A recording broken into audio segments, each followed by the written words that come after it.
Bonjour à tous, chers élèves et chers amis du site au fond de la classe.com. Dans cet épisode, on va voir une des sources du rire dans Gargantua de Rabelais, le décalage.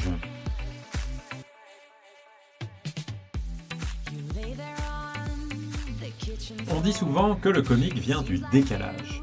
Le décalage, c'est-à-dire une surprise, un mélange entre des éléments qu'on n'attendrait pas ensemble. Dans Gargantua, ça vient souvent de ce qu'on appelle le burlesque ou l'héroï comique. L'héroï comique, c'est un art du décalage qui consiste à traiter un sujet bas en style élevé. Et le burlesque, c'est exactement le contraire, c'est-à-dire qu'il s'agit de traiter un sujet noble en style bas, en style vulgaire.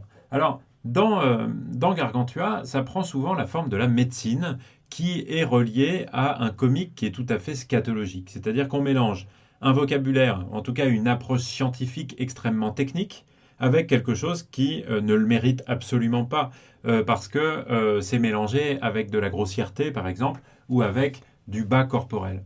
On peut prendre un exemple qui se situe dans le chapitre 6, qui évoque la naissance de Gargantua, l'accouchement de Gargamel. Et vous vous rappelez, je pense que Gargantua ne naît pas par les voies naturelles, mais en bondissant à travers l'oreille de sa mère. Et curieusement, cette naissance tout à fait invraisemblable et comique est exprimée par des termes qui sont tout à fait techniques et médicaux en l'occurrence. Je vous cite le texte. Les cotylédons du placenta furent relâchés vers le haut de la matrice, laissant bondir l'enfant, qui entra dans la veine creuse et gravit le diaphragme jusqu'au-dessus des épaules, où la dite veine se divise en deux. Il prit le chemin de gauche et sortit par l'oreille gauche. On voit donc dans ce passage que le parcours fait par le géant, le bébé géant, de l'utérus de sa mère jusqu'à l'oreille, est exprimé par des termes qui sont extrêmement médicaux, alors que tout ça fait tout à la fois une image qui est complètement burlesque et complètement ridicule. Donc vous voyez ici un exemple clair d'un comique de décalage qui mêle une image ridicule avec un style médical extrêmement technique. On peut prendre un autre exemple dans le chapitre juste suivant, le chapitre 7, où il est question du jeune bébé Gargantua qui a des problèmes parce que le narrateur nous dit qu'il se conchiait à toutes heures.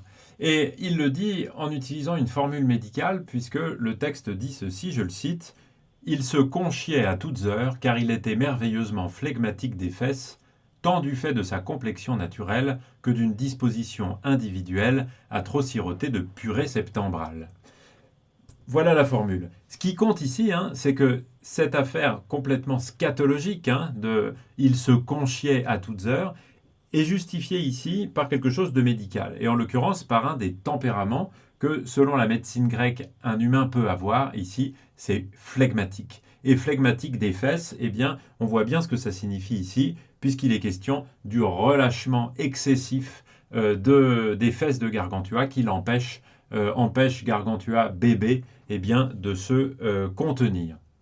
Le comique de décalage dans Gargantua, il n'est pas seulement lié à la médecine. Le comique de décalage, en particulier l'héroï comique, peut avoir d'autres sources. Et on peut prendre un exemple qui est très célèbre et qui est un moment très important, c'est le début de la guerre picrocolline et le chapitre 25, qui en explique les causes. Le chapitre 25 a pour titre « Comment fut causée entre les Foissiers de Lernée et les habitants du pays de Gargantua la grande querelle à l'origine des grandes guerres ». Vous voyez que dans ce titre, ce qui est annoncé ici, c'est quelque chose d'épique. C'est un morceau d'épopée, comme dans l'Iliade, comme dans l'Énéide, ou comme dans les grandes épopées médiévales qui mettent en scène les chevaliers celtiques, de la table ronde, Perceval et d'autres personnages de ce genre. Ici, on a donc un décalage par rapport à un modèle. On a une espèce de parodie.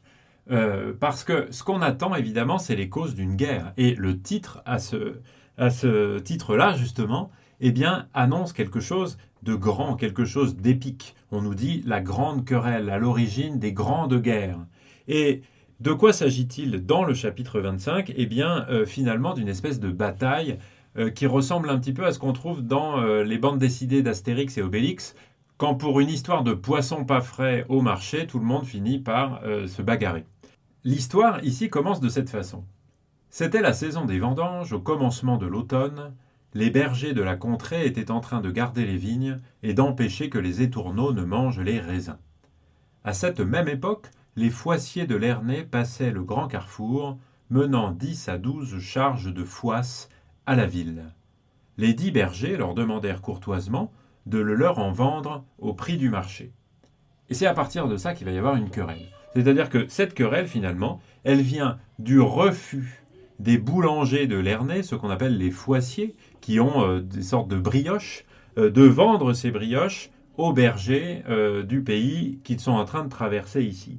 Et si vous lisez toute la suite du chapitre, qui n'est pas un chapitre très long, eh bien, vous avez ici les différentes étapes qui vont conduire à une espèce de bagarre, en fait, avec des insultes, avec des coups portés, mais des coups portés qui sont complètement ridicules et qui sont en décalage complet avec ce qu'on attend, c'est-à-dire les causes d'une guerre.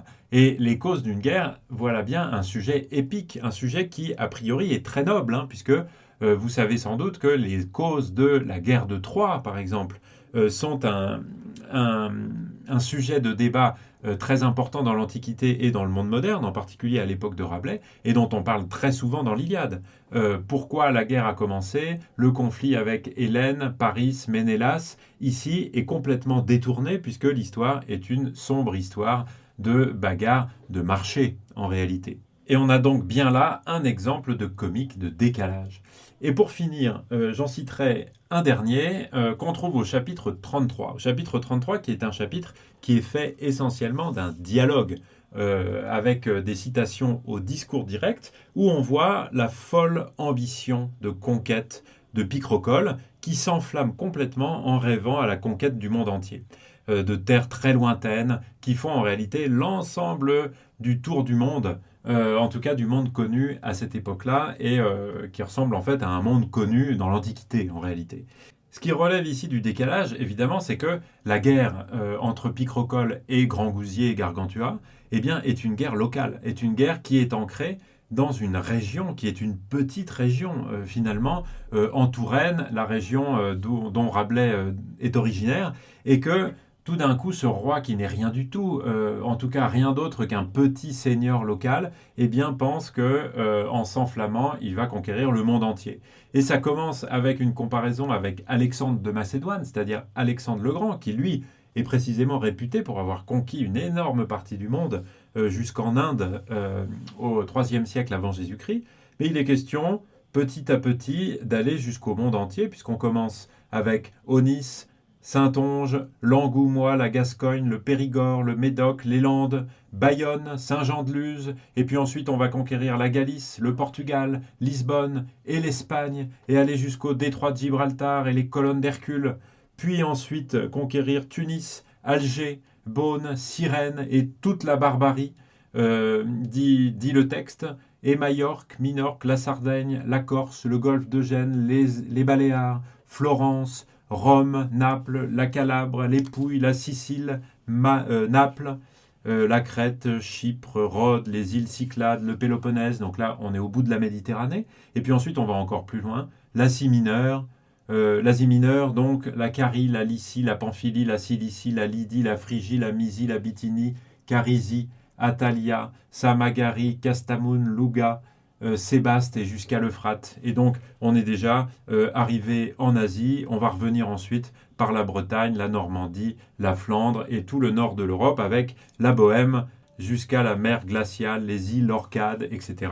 Puis ensuite, la Pologne, la Russie, la Transylvanie, la Hongrie, la Bulgarie, la Turquie, et j'en passe. Et vous voyez donc là que le petit seigneur local Picrochole s'enflamme complètement et est parti seul dans sa folle ambition de conquête du monde. Et on a ici évidemment quelque chose de comique, puisqu'il y a un décalage complet entre le Picrochole réel, si on peut dire comme ça, en tout cas réel à l'intérieur de la fiction, et ses ambitions folles de conquête du monde. Voilà en tout cas ce que je souhaitais partager avec vous sur le comique de décalage dans Gargantua de Rabelais. Vous pouvez retrouver beaucoup de choses sur le site aufonddelaclasse.com. Je vous dis merci beaucoup de m'avoir écouté et à très bientôt. Ciao, ciao. You lay there on the kitchen floor.